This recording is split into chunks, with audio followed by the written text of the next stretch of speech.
Hey guys, today's video is going to be my 60-day keto challenge wrap-up video. If you've been following me for a little bit, you know that I just completed 60 days of keto, but today's video is going to be all about my experience, things I liked, things I didn't like, things I learned, my advice, that type of deal. If you guys are excited for today's video, give it a thumbs up.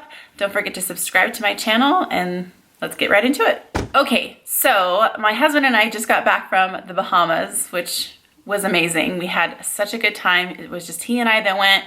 We left the kids at home, had some us time.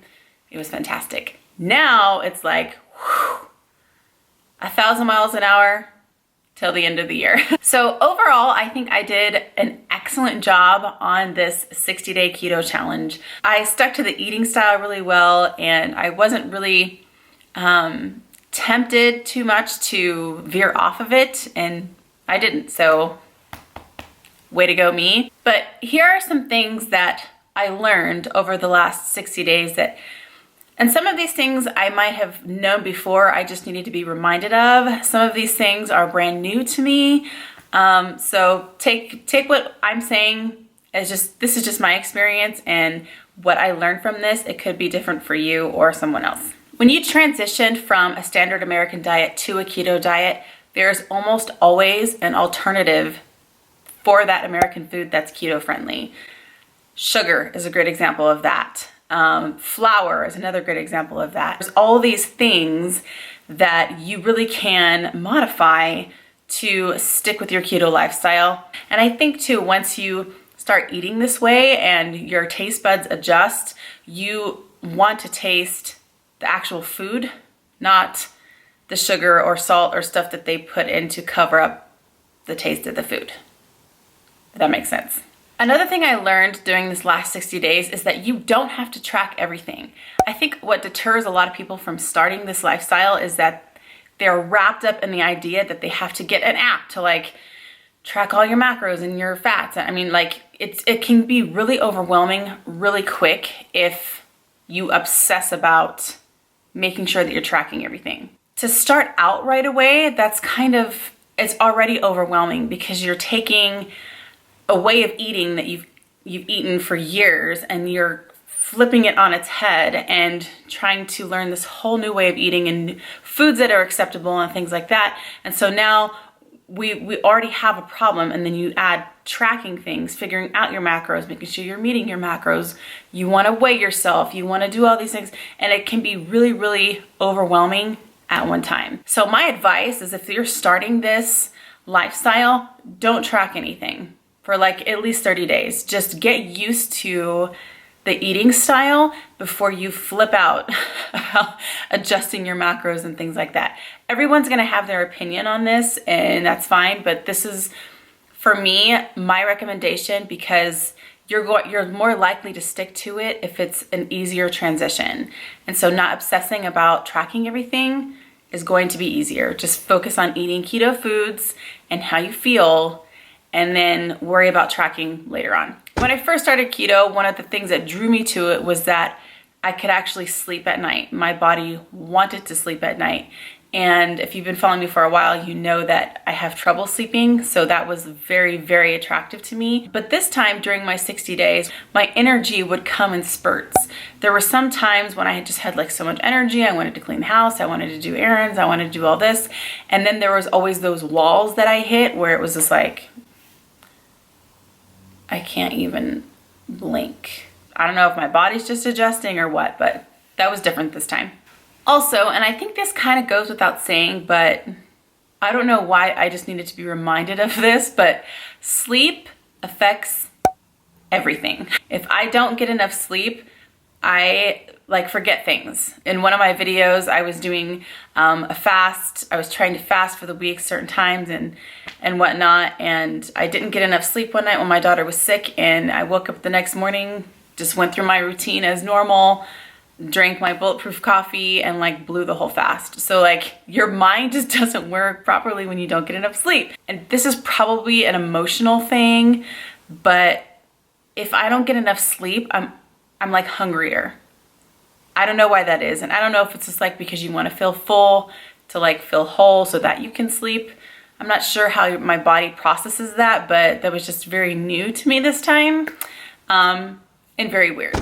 Something else I learned during this last 60 days was that your eating style is going to be much more impactful than your workout regimen. I have had the toughest time this year physically being able to do workouts. Even just walking around has been a challenge for me, which has been so frustrating because I have the motivation and the desire to do those things. When the past years I was just like, yeah, whatever. But now I like want to do those things and experience those things. And it's been very, very difficult for me because my body is just like getting older.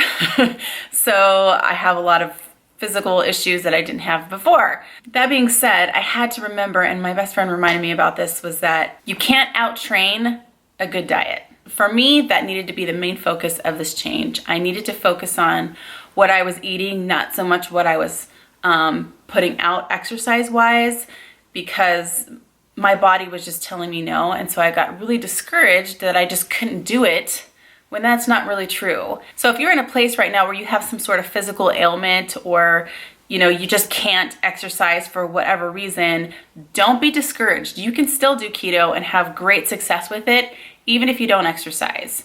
And success is a whole new category with this eating style, because it's not just about losing weight. It's just about your overall health in total. Okay, here's the thing about cheating, is that it is a slippery slope. You don't want to say, oh, just this one time, because just this one time will more than likely kick you out of keto. If it doesn't, you're gonna feel guilty about it, and then you're gonna wanna quit, and your whole mental process has to start over again until you're in a healthy place where you can actually move forward. I feel like when we bend on our standards, it's a lot easier to bend the second time, third time, fourth time, and then we just and crash. My advice is if you're going to cheat with something keto. Don't bring in something that you have tossed out for the sake of changing your lifestyle. Don't bring that back in because it's going to trigger things in your brain that you don't want triggered. Make a fat bomb, make a keto cheesecake, make something like that to where you feel like you're really indulging, but still keeping with your keto lifestyle. Another thing that I learned over this last 60 days is how to expect the unexpected. Things are going to be tossed into our lives that have the potential to uproot what we've worked for. Things that stress us out, things that we don't understand, they all have the potential to tempt us to go back to an old lifestyle. And I want to encourage you guys not to do that, because when you do, you're going to feel so terrible about it, and you're going to feel like you've wasted all the time that you've put in to seek to be healthier. We got to learn how to roll with the punches and stay focused on what's important. Another thing I've learned, the longer you eat this lifestyle, the more confident you're going to be in it. My husband and I attended a formal event a couple of weeks ago, and I was a tiny bit nervous going into it, but I got there and I was like, I got this. Like, I've been doing this forever. What felt like forever. I knew what I wanted to eat and what I didn't want to eat. The longer you do it, the more confident you're gonna be, and the easier it's going to be for you to decipher those things when they come up. You have so much more to offer the world than what the scale reads. So like I said, my husband and I just got back from the Bahamas, and we had a great time, but we got home from our vacation, and what is the number one thing that you're tempted to do when you get home from vacation?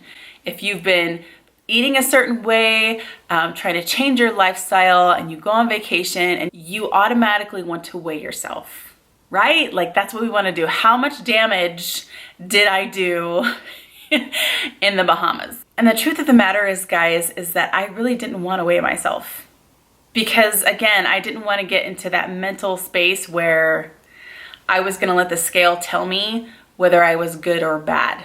So my idea is, honestly, I'm thinking about throwing away my scale altogether. That's like a big deal for me, because when I first started keto, the scale was like, we were just not friends for a long time because I was allowing it to have so much power in my life. And I feel a lot like easier about that now, like more relaxed about that now, but there's still those thoughts that creep up. So if it's like, you know when you first start something, like when you first start keto or whatever, and you go through your house and you just get rid of everything that isn't keto, right? Because you don't want to be tempted. That's kind of what I'm thinking with the scale thing. I won't be tempted if it's not here. Is this a good idea or a bad idea? Let me know in the comments. All right, guys, I'm gonna wrap it up here. I do hope that you found this video helpful. If you did, give it a thumbs up. Thank you for hanging out with me for the last 60 days. I do have new videos coming. I have a travel vlog from the Bahamas. We're getting ready to start a big project on our house, so I will be filming a DIY project. That's going to be a gigantic undertaking for like ever. If you wanna see those things, please make sure that you're subscribed to my channel, and I'll see you guys soon. Bye.